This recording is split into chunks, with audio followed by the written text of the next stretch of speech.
लोकमत group से वैसे मैं 10-12 साल से जुड़ा हुआ हूँ और लोकमत ग्रुप के मैं पहले भी काम करता था। जब ये अपॉर्चुनिटी आई तो मेरे को बुलाया गया, तो उनका मैं प्रिफर्ड कॉन्ट्रैक्टर हूँ ऐसा मेरे को लगता है। मैं उनके अच्छे काम भी कर चुका हूँ। बूटीबोरी की हाउसिंग कॉलोनी मेरे हाथ की है, काफ़ी सारे काम उनके मैं कर रहा हूँ।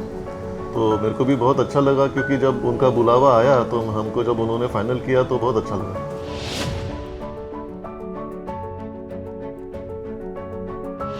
लोकमत बोला कि क्वालिटी, ऐसा ही हम लोग बोलते हैं हमारे कंस्ट्रक्शन के फील्ड में। और जब लोकमत का छाप जब लगती है कोई भी प्रोजेक्ट में तो क्वालिटी अपने आप आ जाती है। हम लोग इतने वाकिफ़ है कि हमको लोकमत में अगर काम करना है तो हमको क्वालिटी देनी ही पड़ती है। और क्वालिटी के स्टैंडर्ड्स जो लोक 8 के जी जो भी है वो इतने ऊंचे हैं कि वो हमको भी कभी कभी बहुत अच्छा लगता है ऐसी क्वालिटी वर्क करने के लिए।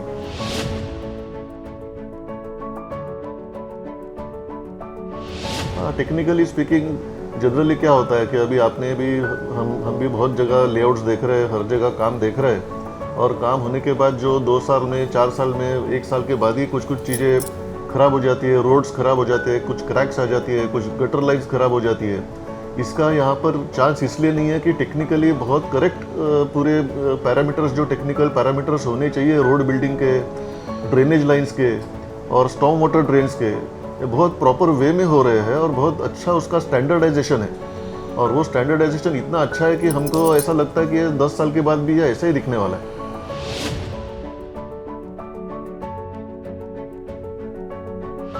ये मेरे कंपनी के लिए भी ये अलग चीज़ थी। ये कंक्रीट में, वो भी एक्सपोज्ड कंक्रीट सरफेस, वो भी इतना ह्यूज स्ट्रक्चर, वो भी पूरा कंक्रीट में करना, ये मेरे को लगता है कि इंडिया में शायद ही इतने बड़े स्केल पे ये one of the top 3, top 5 का प्रोजेक्ट होना चाहिए। रिगार्डिंग द कंक्रीट की जो वॉल हमने, जो एंट्रेंस गेट जो मैसिव कंक्रीट में जो बनाया, वो शायद आपको कहीं इंडिया में भी दिखेगा नहीं, ऐसी चीज़ बनी हुई है। टेक्निकली ये चीज़ शुरू में जब हमने प्लानिंग उसका किया तो हमको कम से कम 2-3 महीने सिर्फ लग गए कि इसको प्लान कैसा करना, उसका शटरिंग जो रहता है उसको कैसा बनाना। फैब्रिकेशन में काफ़ी सारी चीज़ें बनी और मज़ा तो बहुत आया काम करने में। ऐसी चीज़ें क्या है, इसमें हमको हमारी क्राफ्ट्समैनशिप दिखाने का चांस जो मिलता है वो सिर्फ ऐसी कामों में मिलता है। तो थैंक्स टू लोक 8 that they have given me opportunity, मेरे को मिली है बहुत अच्छी कि ये मैं कुछ काम करके दे पाऊँ उनको।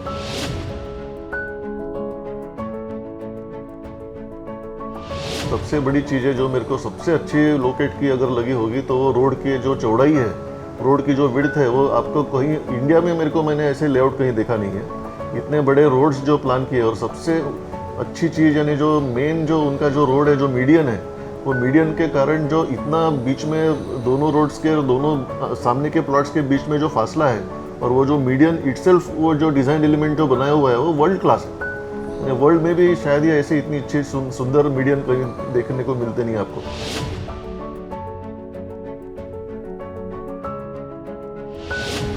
डिसीजन अपने आप आ गया क्या बताऊँ, जब हम लोग शुरू में काम जब कर रहे थे, काम करते करते ऐसे ही हम लोग बातें करते करते प्लॉट ले लिए, क्योंकि मालूम था कि ये यहाँ पर अगर प्लॉट लेंगे तो इसमें हम लोग रह भी सकते हैं, वीकेंड होम हमारा ये सही में हो सकता है और हम लोग सही में रहने वाले ऐसे, और हमारा घर भी बहुत जल्दी बनने वाला है।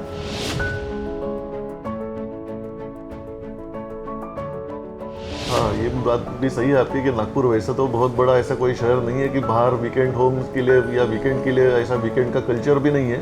लेकिन मेरे को लगता है कि लोक 8 की जो एम्यूनिटीज़ है, जो स्पेसिफिकेशंस है, और जो इतना ग्रीन और इतना रिवर व्यू और ये सब चीज़ें जो मिलती है, कि हम लोग शहर में रहते रहते ये उसका अनुभव कर नहीं पाते। वहाँ हमको जो अनुभव जो मिलता है, और जो सब क्लब हाउस से लेके बाकी जो फैसिलिटीज़ जो मिल रही है वहाँ पर, और एक सुकून वाला लाइफ जो मिल सकता है, उसके लिए हम लोग ज़रूर वहाँ मित्रों के साथ जाएंगे, ऐसी हमारी कल्पना है।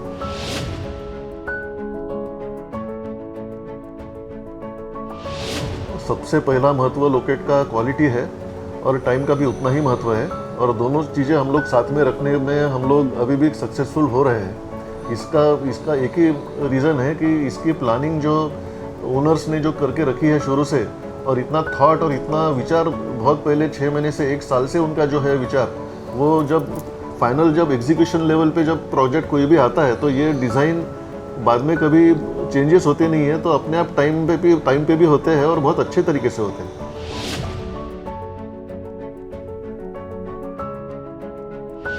ये प्रोजेक्ट सर, इसको तो हम लोग ये बोल ही नहीं सकते कि ये नहीं होगा, ये तो 101% होने वाला है। इतना इतना कॉन्फिडेंस अपने आप दिख जाता है जब वहाँ काम दिखते हैं।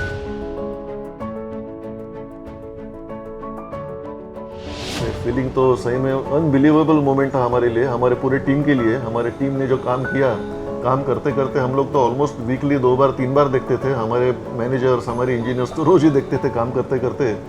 हमारे को सही बोले तो एहसास तब हुआ जब ओनर्स वहाँ आया मिलने को और हमको कॉन्ग्रेचुलेट किए कि आपने ये क्या बना दिया। तो that was a great feeling for us. तब हमको समझा कि हमने ये क्या बनाया।